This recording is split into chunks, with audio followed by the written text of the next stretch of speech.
What I'll show next is there's two significant value offerings that DA has to organizations.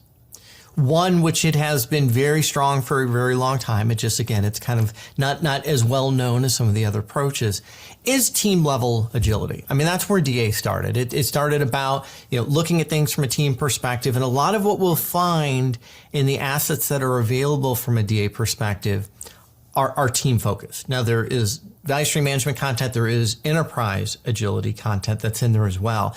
But that's the most robust. So I'll take you through an example to show what DA has to offer from that perspective. And then I'll come back and I'll show you what's even more exciting, which is over here in this, just so that people watching this are going to be able to understand the balance between the two perspectives. And I do find it sometimes it's a little bit easier to talk about some of the team agile content. So this is going to be for a combination of some things that are currently available to anybody that is out in the Miroverse, and then some additional content. So this team agility canvas, it starts off by showing this. So one of the things that's been let me get this all on here for just a second.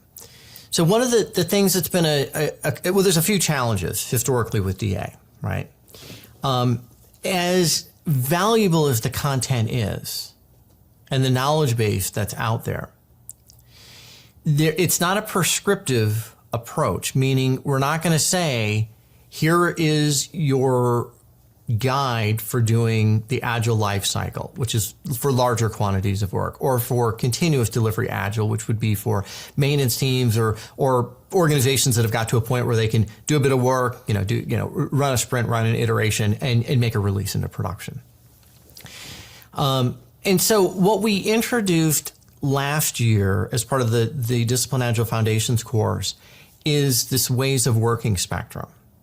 And this is, and I mentioned this a little bit earlier, that if we've got sort of the predictive or traditional or whatever we want to call it at this end, and agile is over here. Again, it's not quite to the end, right?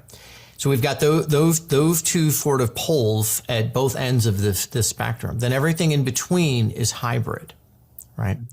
The problem, the challenge has always been, though, that we're going to teach the certification courses and a lot of the previous courses in DA have taught you how to use the knowledge base.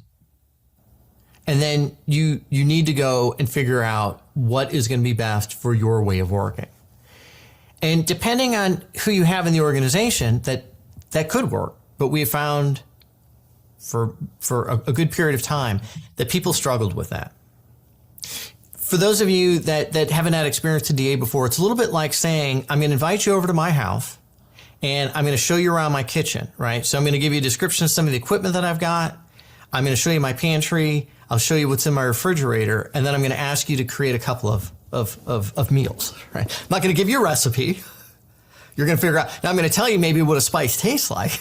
Or I'm going to tell you what this piece of equipment, this is what a blender does, right?